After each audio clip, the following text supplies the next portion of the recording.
sort of imagining myself knocking on your door and saying, "Do you have a moment to speak about the wonders of planning?"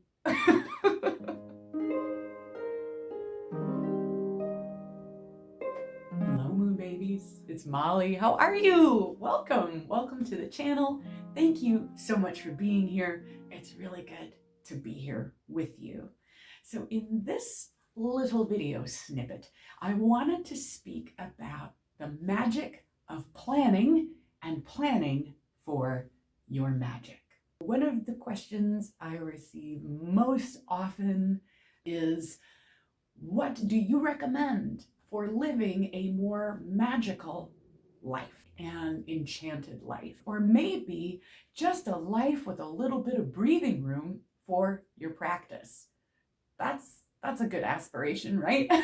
That answer is going to be different for everyone. But in my personal experience, the secret to a more magical life has come from two keys. The first key is a willingness to be enchanted. That's important. And the second is planning for it. I'm just waiting because everyone is going to click away now. The secret sauce for my personal journey towards a more magic-filled life has been about planning for it. And planning for it is how we make space for it. Now, I used to be allergic to planning. I refused to have any kind of calendar. I didn't like any kind of list creation. I thought that that was a very fuddy-duddy, constrictive way to be. No, you cannot tame my hurricane of creative energy. You will not tie me down. I am a wild, magical beast. And I resisted planning for a long time because it felt antithetical to this force of nature, instinctual witchiness, this spontaneity and intensity that we're supposed to have, right? But at the same time, while I was resisting, I was always overwhelmed, overextended, exhausted, and never really seemed to have all that much quality time for things I actually wanted to do. Planning for our magic, whether that be ritual, activities, or crafts we would like to do, time we would like to spend with other people, perhaps study time, projects we want to create.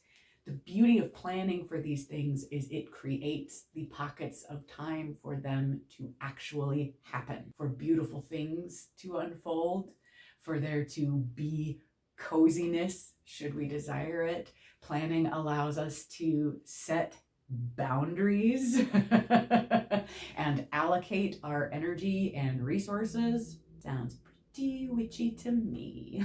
And the reason I wanted to have this discussion now, if you are watching this video at the time it is being posted, in the Northern Hemisphere, we are preparing for a slew of wintertime celebrations. Sometimes it feels like the winter season is kind of more like this dump truck of obligations and emotional sore spots than a source of wonderment and magic and beauty and delight. And what I'd like to say to you right now is that it is absolutely possible for you to plan for and create beautiful moments, meaningful moments, enchanting moments for you and the people you care about. So let's talk about some considerations for planning your beautiful, magical, restorative Yuletide season. One, you might wish to write down any spells or ritual work, whether that be individual or with a group. Write down what you would like to do, pull out your calendar and put it You might wish to plan out any of your crafts, art magic, or handmade magic that you would like to create for yourself, for those you live with, or if you plan on exchanging gifts with anyone. Make a short list of how you would like to decorate your home in a way that feels true and nourishing for you. That could include common spaces, your altar, maybe your desk or workspace. Write those things down and put a day on your calendar that you would like to make those things happen. If you are a kitchen witch, or perhaps you are entertaining and creating a magical experience for friends and family, take some time to collect up those recipes, your tried and true recipes, and maybe a little stack of recipes you'd like to dabble in and try, and make a master ingredient list. Get in your journal and write a list of your favorite winter season traditions, followed by a short list of winter seasonal traditions you do not want to participate in any longer. And finally, write a list of new traditions that you would like to try and instate. What do those traditions look like? And what do you need to pull together or schedule to make that enchanting new tradition a reality? Grab yourself a cuppa and a juicy pen and write down a brief list of winter self-care ideas. How would you like to nurture yourself and your magic through the winter season?